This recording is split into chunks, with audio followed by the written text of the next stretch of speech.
very comfortable, it might be very right. But in that structure, that's what it looks like.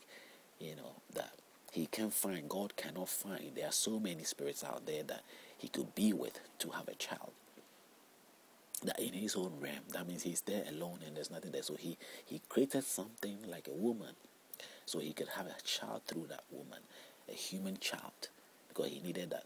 And there is evidence also in the Bible that can also grant that somehow there were the sons of God, the angels of God, even came down from heaven to sleep with the human beings.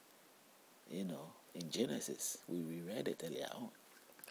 And so it's like, if that was the case, I'm not suggesting the Bible's choices that have been put there will let you think along this line.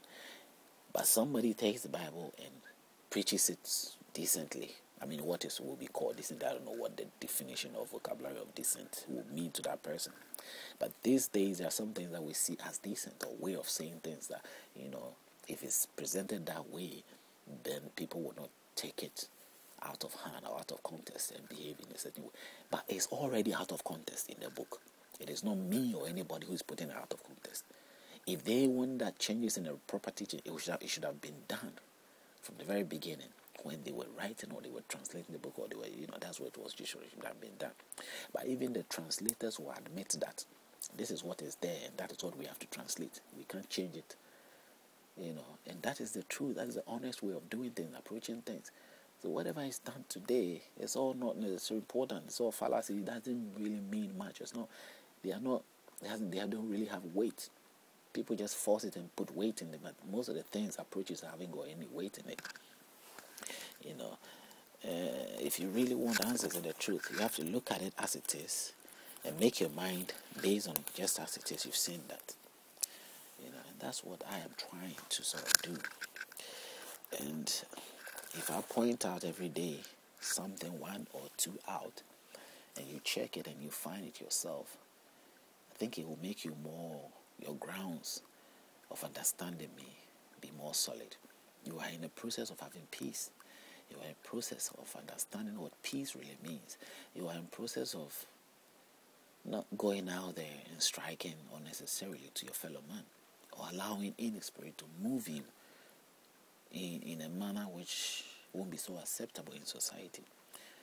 You are there, you will not fight unnecessarily, especially those in the war-torn areas, whether in the Arabic Peninsula or in Africa or in Brazil or whatever place, or that fighting or necessary war, Colombia, whichever ways, or whatever choice of life you've taken, or political issues which is causing problems, and sometimes you see them punching each other even in parliaments and all that. You ask yourself that if you're able to clear these things, we are heading towards a peaceful state. That thing inside your mind and your heart that you keep privately to base your decision on, to strike on others and to resist and to make things difficult for the other opponent, you will cease from it. You realize that you'll be influenced wrongly, and that influence you don't need in your life. That is the thing, that the moment that you will see that you have really got to a height, a height that really you can tell that height is really a high level, or whichever way you might see it, because your thinking will be different. You embrace things differently. Your focus of life will be different, and you will not allow yourself to be trapped by any foolishness or any stupidity. They won't have room for you to encourage that kind of thing. I could move on from here to the Bible again, in the areas of that's what we got to. Actually, we got to Genesis 10, when Noah was moving out to, let's say, has dropped, the ark has settled down, he's got off, the families have gone on, genealogies were being told, and I was looking through the areas where the whole earth now deserve to go into some sort of transformation, some great transformation, and God has made a covenant with man suggesting that he will never, he was feeling sorry and all that. And I was saying I've said something to do with God being sorry. It's an issue to think about. I mean, who is God in the first place? We know who God is. If we accept and know who God is, then why would we think again that he's feeling sorry or suggest anything along the line that he is sorry, or even accept books that would present God as he is sorry? Sorry for what? God should never leave being sorry for anything. He invented everything. Whatever I am, God made me. If God made me what I am, why should God be sorry for that? He knew the future. He knew what I will become. He intentionally wanted me to be this. And that is how I became this. That is, if God is alone and God alone created everything. He knew that the sons of the Spirit would be troubling us. He knew their ways. He knew. So why would he feel sorry or go back his own act? I don't think that is the case, and I don't think that is what God does, or that's what God is doing, or that is who God should be presented to be. That God is not the type who should do that or does that. So that is my view anyway, but it's up to you to also think and consider if those views really does contribute to some sense of logic in your way of faith or your way of belief. It's entirely up to you. And from there, I dropped the K there, and I could continue from there, which is Genesis 11.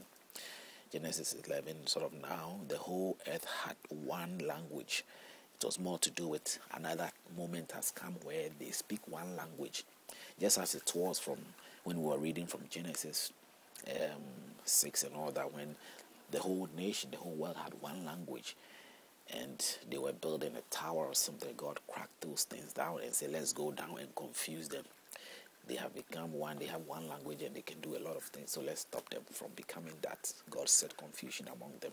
And I was saying that God confusing people, I mean, is it a bad thing to have one language and discovering things? And there's nothing wrong about that. But God made suggestions with a few others that were with him, spirits, and he moved on and said, no, you can't have that. You can't have unity. And I suggested that as we read on, we will get to a place where Jesus and other prophets and them, are coming up to say that God wants to bring unity. He wants us actually to be one. In the Quran, it suggests in so many ways that God created people intentionally for us to be different nations, that we will be one, not necessarily to be against each other. So there are some links, but that's where we are. 11, another state or generational level where it is only the language of Noah has survived, because Noah survived. So all Noah's children and all that, they will speak just one language. And if we read on from there, we will see what happens. It is in Genesis 11:1. Now the whole earth had one language and one speech, and it came to pass as they journeyed from the east. They are journeying from the east again. This is where Cain somehow, I don't know whether the east of the garden or the east of the garden was where Cain, no, the east of where Adam and Eve were, where was what Cain moved to. Every time they moved to the east. So story is telling us that people were only drifting on that time to the east. And to the east of the world, as we know now, it's more to do with the Arabian Peninsula areas. Not necessarily the west. So those areas are mainly what we call the east. So they moved to the east. And that's the east where the books are coming from. So the Bible is heading towards actually what the story is telling us to. Exactly where they were or where they are. That they moved to the east, they found a plain in the land of Shinar, and they dwelt there. Then they said to one another, come, let us make bricks and bake them thoroughly.